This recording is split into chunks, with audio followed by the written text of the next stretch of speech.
दिवसाला अस्तित्व नाही. तसंच श्वासाशिवाय बासरीला. तीच अवस्था गगनाशिवाय विहंगांची, सागराशिवाय नदीची आणि दर्पणाशिवाय प्रतिबिंबांची. पण मध्येच तो मग पाऊस कुठून पडला? वसुंधरेचा तो सखा पाऊस ओला चिंब. अरे वेड्या, वसुंधरेला कसली तहान असते? ओल्या चिंब करणाऱ्या पावसाचीच ना. तो पाऊस म्हणजे तिचं जीवन असतं. बरं, आणि मग ती शेवटची ओळ? कोड्याची अधुरी ओळ थांबली केवळ तुझ्याच स्पर्शासाठी. अरे म्हणजे स्वतः शुभ्रा. तुला पडलेल्या गोड कोड्यासारखीच आहे नाही का? शुभ्रा तर कोडा आहेच. बस तर मग सुटलं म्हणायचं कोड. या कोड्याचं उत्तर आहे स्वतः शुभ्रा.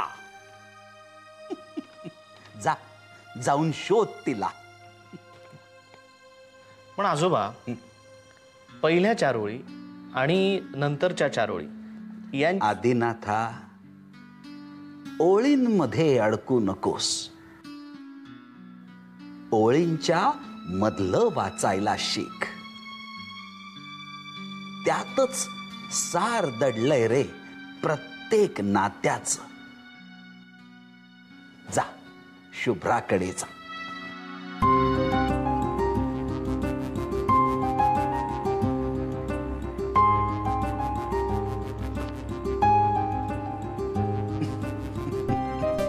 श्रीराम श्रीराम.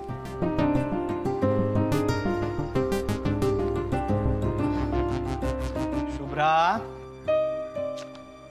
शुभ्रा.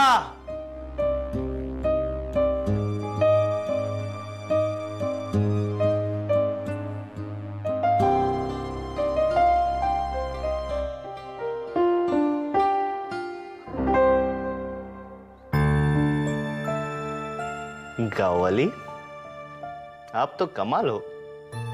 कोड्याचं उत्तर सापडलं? सगळ्याच कोड्यांची उत्तरं आता सापडली तर मग मजा काय? म्हणजे तुम्ही हरलात हे मान्य करता?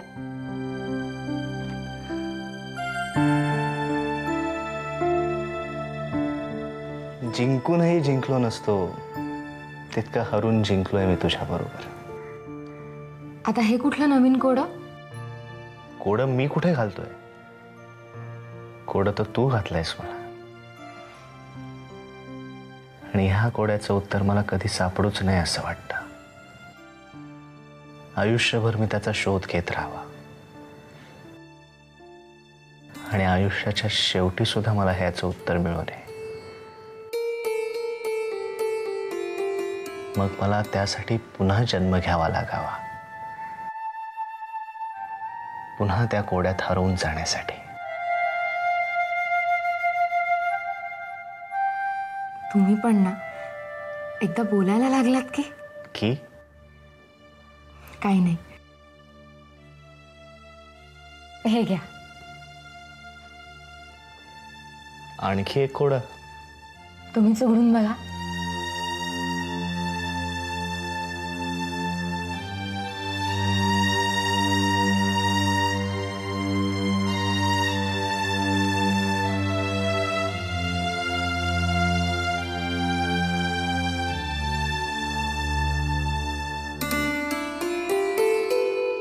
खूप छान आहे.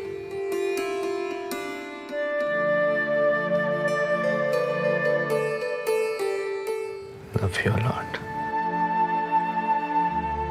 मी पण.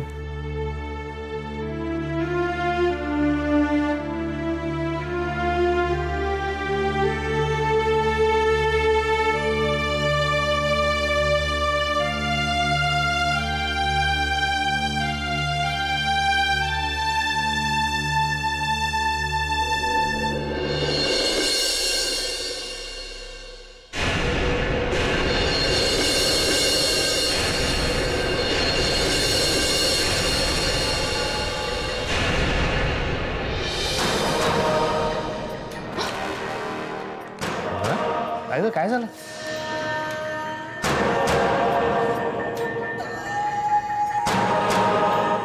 शुभ्रा आदिनाथ, ते आकडे. आकडे? हो आदिनाथ, पुन्हा ते आकडे. शुभ्रा, कुठले आकडे? तू मागे सुद्धा असंच काहीतरी आकड्यांबद्दल बोलली होतीस मला. कसले आकडे? कुठले आकडे? ते 3, 6. नाही, काही नाही. आदिनाथ, मला माफ करा. मी आजच्या दिवशी सुद्धा मी नेहमी असं तुमचा मूड ऑफ. शुभ्रा, काय वेड्यासारखं बोलतेस?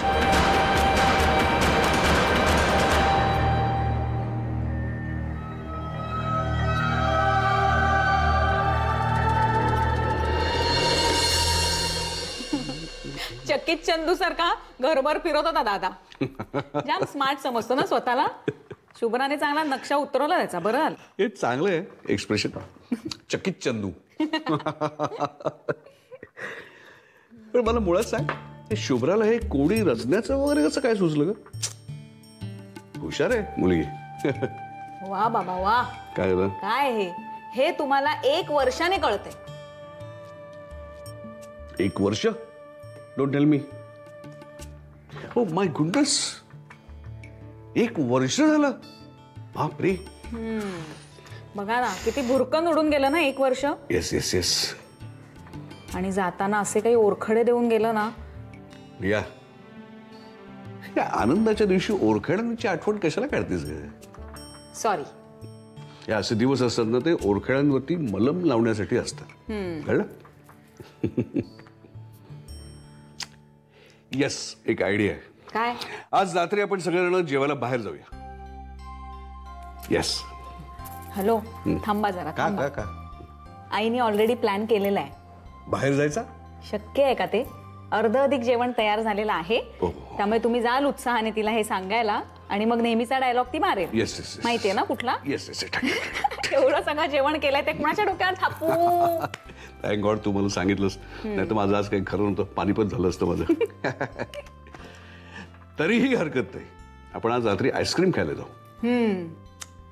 बाबा तुम्ही गाडी घ्या हो. गाडीचं काय मध्येच? मग काय, कुठेही बाहेर जायचं झालं की 2-2 रिक्षांची वरात काढायला लागते. कंटाळा येतो. बाय द वे, ओ बाबा, आजोबांचा वाढदिवस पण आता येईल ना लगेच? येस. अय्या, मग आपण इथेच सेलिब्रेट करूया ना. आजोबा किती वर्षांचे होतील सांगा ना? आजोबा लोकमान्य टिळक कधी गेले? हा, तर त्याचा काय संबंध? भैया, म्हणजे आपले आजोबा लोकमान्य टिळकांचे पुनर्जन्म आहेत की काय? म्हणून आजोबांना टिळक मिशी आहे की काय? ए प्रिया, फाजीलपणा करू नको. सॉरी. लोकमान्य टिळक कधी गेले सर? 1920. 1920. त्याच्यानंतर 4 वर्षांनी आजोबांचा जन्म आहे, म्हणजे 1924. 1924 आणि 2000 म्हणजे 76 आणि वरती 8, म्हणजे आजोबा 84 वर्षाचे होणार. Wow, great. येस. आणि म्हणूनच आपण त्यांचा सहस्त्रचंद्र दर्शन सोहळा करायचा. काय काय करायचंय? अगं, सहस्त्रचंद्र दर्शन सोहळा म्हणजे ज्या माणसांनी आयुष्यामध्ये 1000 वेळा चंद्र पाहिलाय असं. बाबा कमॉन, चंद्र रोज असतो आकाशात, एक अमावास्या सोडली तर. एक ठेवून दे ना. काय काय? अगं, चंद्र म्हणजे पूर्ण चंद्र. ओके. म्हणजे ज्या माणसाने आयुष्यामध्ये चंद्र, पूर्ण चंद्र हा 1000 वेळा पाहिलाय असा माणूस. आता वर्षामध्ये पौर्णिमा किती? 12. 12 × 84 किती? बाबा प्लीज, मला हे येत असतं तर मी कॅल्क्युलेटर नसते झाले. काय ग हे? सोपं आहे. 12 चोक 48 आणि 12 8 96, म्हणजे 960 आणि 48 1008. म्हणजे साधारण 84व्या वर्षी माणूस 1008 वेळा संपूर्ण चंद्र पाहतो. तर तो सोहळा आपण बाबांचा करायचा. ओके, पण नेमकं करायचं काय? काही विधी असतात, पण ते आपण करायचं नाहीये. का? कारण बाबांचं ऑब्जेक्शन आहे त्याला. हो. पण आपण सगळे मिळून एक गेट टुगेदर करायचं. समस्त शास्त्री कुटुंब मिळून एक देत धमाल करायची. कशी काय आयडिया आहे? Mind blowingly mind boggling. चांगली आहे रे म्हणजे.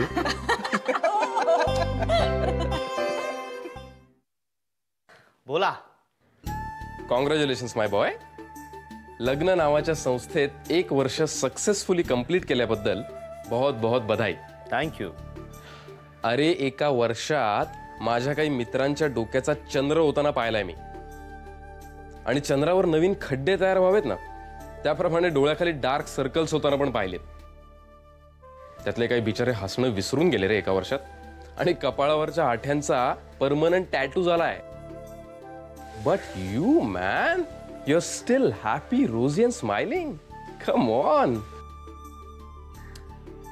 त्यासाठी तुला 100त 101 मार्क्स दिले. जा. हे जे काही मार्क आहेत ना ते सगळे शुभ्राला दे. कारण मी जर का हॅपी, रोजी आणि स्माइलिंग असेन, it's all because of her. ते तर आहेच. आफ्टर ऑल बहीण कोणाची आहे? खरं सांग स्वप्नील, आज सकाळपासून मी हाच विचार करतोय. कोण कुठली शुभ्रा, कोण कुठला आदिनाथ. आमचं लग्न होण्याचे 4 दिवस आधी आम्हाला एकमेकांच्या अस्तित्वाची कल्पना सुद्धा नव्हती. तिला होती ना. तिला तुझी स्वप्न नाही का पडायची? It's all divine Swapnil. मी माझ्या आयुष्यातली प्रत्येक गोष्ट प्लॅन केली. माझं अमेरिकेतलं शिक्षण असो, माझी नोकरी असो, माझं करिअर असो, की आपण हा जो काही एकत्र येऊन बिझनेस करतोय ते सगळं प्लॅन केलं. त्यासाठी झटलो आणि मिळवलं. माझ्या आयुष्यातली हीच एक गोष्ट आहे जी माझ्या आयुष्यातली सगळ्यात महत्वाची गोष्ट आहे, सगळ्यात सुंदर आहे आणि सगळ्यात अनमोल आहे. ती बहुतेक त्यानेच प्लॅन करून ठेवली होती. त्यानं? ओ हो हो, मिस्टर गॉड. मला माहिती आहे तुझा नाही आहे यावर विश्वास स्वप्नील, पण खरंच सांगतो, माझं आणि शुभ्राचं नातं हे दैवीच आहे. It's pure divinity. देवाने दिलेलं हे एक वरदान आहे आणि म्हणूनच ते इतकं सुंदर आहे. इनफॅक्ट आधी तुमच्या दोघांकडे बघून माझा विश्वास बसतो की तुमच्या दोघांसारखी जर एकमेकांवर प्रेम करणारी माणसं या जगात असतील ना, तर देवाची काही गरजच नाही. जाऊ दे, तुझ्याशी वाद घालण्यात काही अर्थच नाहीये. वाद घालाच कशाला. You have better things to do today. So where is a party tonight? तू सांगशील तिथे. येतोस घरी जेवायला? बघू. बरं, मिस्टर आदिनाथ शास्त्री, तुमच्या लग्नाच्या वाढदिवसानिमित्त राष्ट्रीय सुट्टी जाहीर झालेली नाहीये बरं का.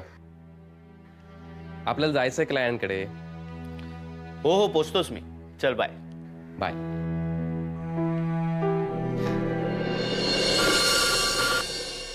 हॅलो विष्णू, अरे मधू बोलतोय. हा बोल दादा. अरे वाड्यातल्या सगळ्या खोल्या जरा स्वच्छ करून ठेव, आम्ही सगळे येतोय. सगळे सगळे म्हणजे सगळे? अरे सगळे म्हणजे झाडून सगळे. अरे हे म्हणजे दुधात साखर झाली, वर केशर आणि तेही चांदीच्या पेल्यात. बरं, तुला मदतीला मी आधी कोणी यायला हवंय का? छे कशाला, मी आहे ना, मी सगळी व्यवस्था करतो. फक्त जेवणाचा मेनू काय तो सांग. आधीच्या लग्नामध्ये आपण कोणाला कॉन्ट्रॅक्ट दिलं होतं? गुळवणी. मग ते चांगले आहेत ना? हो, उत्तम आहेत. मग त्यालाच देऊ की. कशाला? मी आहे ना इथे, आपल्या घरचीच मंडळी येत आहेत ना, मग कशाला त्यांना बोलवायचं? नाही नाही नाही, तू काहीही करायचं नाही. इनफॅक्ट मला घरामधलं कोणीही स्वयंपाकघरामध्ये राबताना नकोय. तू नाही, वसुधा नाही, शुभ्रा नाही, कोणी नाही. बर बर, मग ठेवू फोन. आपण मध्ये मध्ये बोलत राहूच. हा दादा, एक बोलू? काय रे? वाडा कधीचा वाटेकडे डोळे लावून बसलाय रे तुमच्या. विष्णू, बर, तुम्ही या सगळे. मी सगळी व्यवस्था करून ठेवतो. ये वन, तू काळजीच करू नकोस. बर, ठेवू फोन. बा ठीक आहे.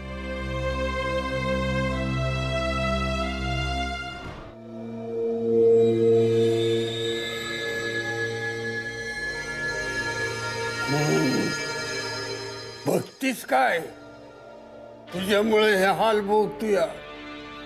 तेव्हा काळ्या मांजरागत आडवी आली नसतीस तर शास्त्र्याचा खजिना लुटून सुखात जगलो तरी असतो आणि पोटभर जगून शांतपणानं मेलो बी असतो. तुझ्यामुळं हा अमर होण्याचा शाप मिळालाय मला. आजपर्यंत माझ्या आणि हिंदूच्या वाटेत फक्त मोडता घातलास. आज तूच माझी मदत कर.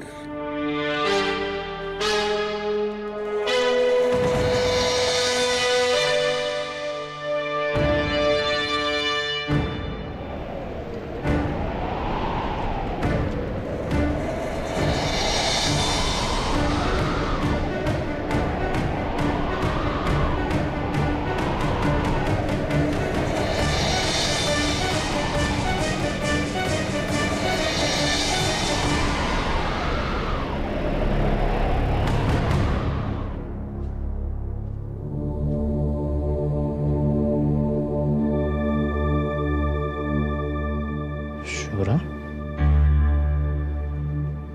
आहे ना अशी अंधारात एकटीच का बसलीस? आदिनाथ, आपल्यात तसं नाही होणार ना? काय नाही होणार? तुम्ही मला सोडून नाही ना जाणार? शुभ्रा, काय बोलतेस तू? निदान आजच्या दिवशी तरी असं काही बोलू नकोस. आजच्या दिवशीच मला वचन द्या आदिनाथ. शुभ्रा, असं वेगळं वचन द्यायची गरज आहे अजून? नाही. शुभ्रा, काय झालंय तुला? सगळ्यापासून कसला विचार करतेस एवढा? मला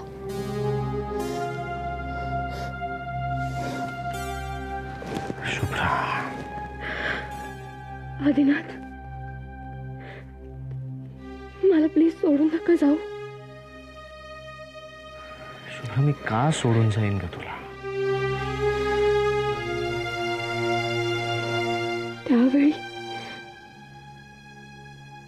त्यावेळी जर खरंच असं काही झालं असेल तर यावेळी आपण आता तसं नको होऊ देऊया. एका चुकीची खूप मोठी किंमत. शुभ्रा, प्लीज, मला कळेल असं बोलशील का ग?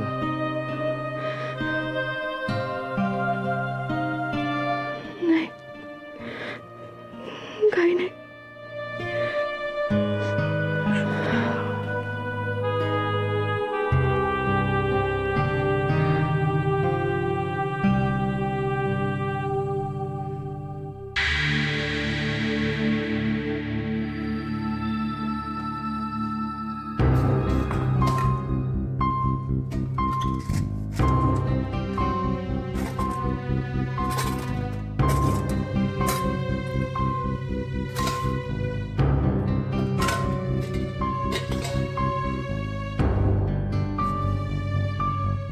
चायला या म्हाताऱ्याच्या कुठे ठेवलं, कुठे पान त्याने? खरंच खाऊन तर नाही ना टाकला? नाही काढणार. 12 गावचं पाणी प्यालेली जात आहे. ऐकायची नाही तशी ती. पण मी पण विष्णू आहे. मी पण ते पान शोधून काढणारच. मग त्यांच्या एवढा म्हातारा झालो तरी चालेल.